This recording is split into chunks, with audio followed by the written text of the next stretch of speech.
So just with the Uyghur Forced Labor Prevention Act pending right now, I would say start in China, but you have to make it broad and non-discriminatory against provinces. Right. But yeah, I would say start with China right now and really figure out whether your products contain any raw materials from Xinjiang. That would be the first, because that is the biggest risk on the horizon, in my opinion. Human trafficking doesn't always take the form we first imagine. It can be found at almost any level of an organization's supply chain. What can compliance professionals do to assess human trafficking risk, and how can they leverage the resources of the organizations they work for to help root out this tragic problem? Gwen Hassan is here to help. This is Hidden Traffic. Hi, and welcome to Hidden Traffic. This is Gwen Hassan. Today, I am thrilled to have with me a friend and colleague that I've known for many years, Mollie Sitkowski. Am I pronouncing the last name right? Yeah. Okay, good. Mollie has been with the firm of, well, it used to be Drinker Biddle, but now it's Faegre Drinker for a little over 10 years now, with a brief stint in-house that we will ignore for purposes of this session, because I have Mollie here today to talk to us about her particular practice area and how it intersects with human trafficking. So, Mollie, could you give us kind of a brief overview of your practice area first, and then how it relates to human trafficking prevention as well? Yeah. Well, thanks, Gwen, for having me. I'm super excited. I love podcasts. And so I'm going to be kind of weirded out to hear myself on a podcast. But I You won't like your voice, I'm going to tell you. I hate listening to mine too, but you'll get over it. Well, this is very exciting for me because compliance podcasts are my compliance geek love to listen to. I do too. So I'm counsel at Faegre Drinker, as you mentioned, and my practice is in import and export compliance. So helping goods get into the country and helping goods get out of the country and making sure that my clients are doing it all compliantly and ethically. And so that's kind of what I do every day. And this forced labor, human trafficking concerns has been a big part of it, especially during the past year. Yeah, we've seen in some of our pre-conversations, I mentioned that Top Glove case really came to the forefront just in regular media. You were seeing it in lots of kind of mainstream media outlets, not the, kind of trade geek group only, of which I consider myself a member also. Tell me a little bit about that case, if you can, and kind of what that spurred for your client. Is there an increased awareness around this because of that case? Or Oh, yeah, definitely. Just a bit of background. People are like, well, why is customs involved in forced labor? And it's because part of the U.S. code, the statute that authorizes U.S. customs, has a particular provision called Section 307. And Section 307 prohibits the importation of merchandise mined, produced, or manufactured, wholly or in part. That's an important part, in any foreign country by forced or indentured labor. And up until 2015, Section 307 had what was known as a consumptive demand clause. So basically, if a product wasn't being produced in the quantity that U.S. consumers needed it here in the United States or outside the United States by non-forced labor, you could still import the good even if it were produced with forced labor, which wasn't great. Unfortunate loophole, but okay. Yeah. All right. Yeah. So customs wasn't very active in the forced labor arena. I mean, they had some findings, as we'll talk about in a second, and some withhold release orders, but they didn't really have a ton going on until 2015. There was a big omnibus trade bill passed in 2015, which took effect in 2016. And that actually removed the consumptive demand clause. So beginning 2016, we started seeing customs start enforcing forced labor, and it has increased astronomically since then. From what I've seen, it seems like it's increased year over year, almost to the place where now it's become presumptive that we'll see increases in enforcement like each year coming forward. Is that what you expect as well? Oh, yeah. And I mean, even after 2016, in 2017, the Countering America's Adversaries Through Sanctions Act, CATSA, yes, was passed in 2017. And, there are a bunch of sanctions things that everyone knows about from that. But one of the things CATSA did also was create a presumption, as you mentioned. Customs can apply a presumption when it has reason to believe goods were produced with North Korean labor. So there's some provinces in China that employ a lot of North Koreans. And basically, Customs looks at those provinces. And if you're importing from there, they can presume that your product was produced with North Korean labor, which is forced, according to their presumption, and detain the shipment until you prove to them that it wasn't. So that started in 2017. And we saw a lot of activity by Customs under CATSA with North Korean forced labor. And then, like you said, it has increased. Last year was the biggest year ever. Customs really went to bat against the forced labor allegations related to Xinjiang forced labor, China, the Uyghurs. And so Customs issued more withhold release orders, which are, when we talk about the top glove finding, I'll explain those. But they're WROs. There's a lot of acronyms in the Customs world. Customs issued more WROs than they ever had, and a lot of them were focused on Xinjiang. Let's go to the top glove case then. I think that's a good segue into it. So for those people who are, and probably a lot of our listeners are new to the areas of trade and trade compliance, what is a WRO? How does that work? Yeah, so Top Glove did have a WRO issued against 2 of its factories in Malaysia in July last year. And a WRO is a withhold release order, and it's not published anywhere except for Customs website, which makes things fun. But basically, Customs can issue a WRO when it has information that reasonably, but not conclusively, indicates goods were made in whole or in part with forced labor. So the vast majority of forced labor detentions are done under WROs. And when shipment is detained under a WRO, you get a notice of detention from Customs, and Customs says, please provide us this information. And this information is in the statute, in the regulations, really, that when you get a notice of detention, you can respond with a certificate of origin signed by your foreign supplier that there isn't forced labor in the product. And then, in addition to that certificate of origin, you're supposed to provide a statement of every reasonable effort that the importer made to ascertain whether forced labor was involved in the manufacture of their product. It's just 2 things in the regulations, and you have to provide those after a WRO is issued within 90 days, or you can choose to export. Okay. So you have 90 days, you can provide those 2 things, or you can choose to export. However, what Customs did was they really escalated that statement of every reasonable effort the importer has taken. They escalated that to now require a whole bunch of information that is very difficult to get within 90 days unless you already have a good compliance program and good auditing in place. And these documents are like affidavits, not just from the person you're purchasing from, but all of the subcomponents manufacturers at issue. So there's a cotton WRO.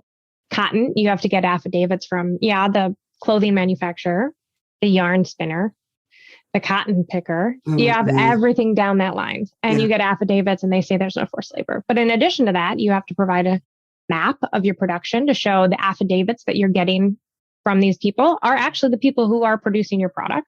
Customs requests time cards and wage records for everyone in that supply chain. And then transportation documents to show, here's our map of production, but also we're legitimately, things are being transported through these people that we've told you we're purchasing from. It is extremely difficult and a huge headache. And that's just a WRO. Wow. So I'm a little stunned, but I guess sort of pleased, which is a weird situation, because I didn't realize that they had expanded that definition to go that deep into the supply chain. I mean, to require you literally to have mapped out your entire flow, your trade flow, and be able to provide that kind of detail all the way through the chain. I mean, I'm glad that that's happening because I think that's something that hopefully will really be an impediment to trafficking over the long run. And I'd love your opinion on this. If we're talking about this particular one for Top Glove, that's one company in one industry, in one country. If we're relying on the U.S. and Customs Border Protection Group to enforce these, it's going to be one at a time for years, right? The Top Glove finding is on one company and just their factories in Malaysia. They have factories all over the world. Well, the WRO was on 2 factories. Okay, yeah. But then in March 2021, so this past March, Customs issued a finding on all gloves produced by Top Glove factories everywhere in Malaysia. And a finding is an escalation, essentially, of the WRO. Okay. And it's published in the Federal Register. So there's more notification for importers because it is more serious. And Customs can issue these findings when they make a determination that the goods were produced, that they make a conclusive determination now that the goods were produced with forced labor. With forced labor. Okay. Mm-hmm. And then they detain, and you have 90 days to provide all the documentation we were talking about. But after 90 days, you don't get to export it. It's seized. Customs seizes it, and it's subject to forfeiture proceedings. Okay. Okay. So it's a totally different, once you import something that's subject to a finding, you no longer get to export it, which is how a lot of people work around that documentation trail. And now you have to provide all that documentation. And really, if you ever want to try and import any goods again from that manufacturer, you're going to want to make the best case possible so that your goods can get in. Because otherwise it's just a complete loss, right? You lose the transportation costs, the good materials costs, because you can't get it back or send it somewhere else or export it to another country. It's just a loss. Plus, pretty much every importation after that is likely going to be seized. Okay. Because Customs targets it based on what's known as the manufacturer ID number, which is the declared to Customs when you're importing. They target it based on tariff classification, which is also declared with every importation, country of origin, and country of export. They have all that information, and they have also mapped out supply chains. They issue requests for information to companies without even detaining any shipments. They'll ask a request for information, show us your supply chain for this when they think that there's a finding or a WR coming. Or they can issue quick response audits, QRAs, of your supply chain, or these assessment surveys, RASAs, they're called. They can issue all of those to importers and map out risky supply chains on their own, and then use that information to target. So if you get one shipment seized, you're probably going to get another shipment seized. Another one. Yeah. So this happened in the PPE space, obviously with gloves as part of the pandemic response. You mentioned earlier cotton as well. Do the high-risk industries from a customs standpoint seem to map well with the annual Trafficking in Persons report that the Department of State puts out that identifies high-risk industries? I mean, they map a little bit. The Department of State report has so many more high-risk industries in it, right? Yeah. So basically now there's something called the Uyghur Forced Labor Prevention Act that was passed by the Senate and is being considered by the House. The House is a little bit busy right now. Other things on their agenda. Yeah. Right. But I mean, the trade community really expects this is going to be passed because forced labor is unpopular. Yeah. And especially the alleged human rights abuses that are going on in the Xinjiang province are also very unpopular, and people want to see the government address those. I mean, theoretically, a bipartisan issue. Yes. Oh, yeah. Oh, it is yes. It's one of the few bipartisan issues. And so we think that this bill is going to pass. And what will happen then is it will create a presumption that any materials from the Xinjiang province in China are produced with forced labor. And Customs, then basically there's like a region-wide WRO on everything produced in Xinjiang. So Customs, I mean, in the Senate version of the bill, that was the one that passed, it does create a long time frame for this to happen and requires Customs to get with the other departments like the Department of State and also get input from the trade community to see how best to apply this presumption. But when that happens, all those raw materials that are on the Department of State report, electronics, basically every raw material ever is on their agricultural product. All of those, a lot of those, like Xinjiang has a ton of raw materials. And so when that happens, customs will get a little bit closer to the Department of State list, but it's only going to be focused on that one province. So it's almost going to approximate, in trade terms, kind of a OFAC level sanction on a region within China, right? Right. Assuming this happens, it'll be kind of like designating a foreign government or foreign state as being a bad actor and coming in under kind of a denied party or especially designated national category. I would say it would approach like the Cuba embargo, because the Cuba embargo, I mean, we cannot import anything from Cuba with some exceptions for minor amounts of cigars and rum. A lot of hoop jumping, but yes. Yeah. Right. But the Cuban embargo is unique among the embargoes in that the ban on importations is for goods that contain products from Cuba. Yeah. So most of the other embargo, so we have an embargo on Iranian goods, North Korean goods, Syrian goods, but those are all like things, if a good is substantially, transformed, so manufactured outside one of those countries and it contains content levels, some Syrian parts, yes, it's not generally subject to the embargo.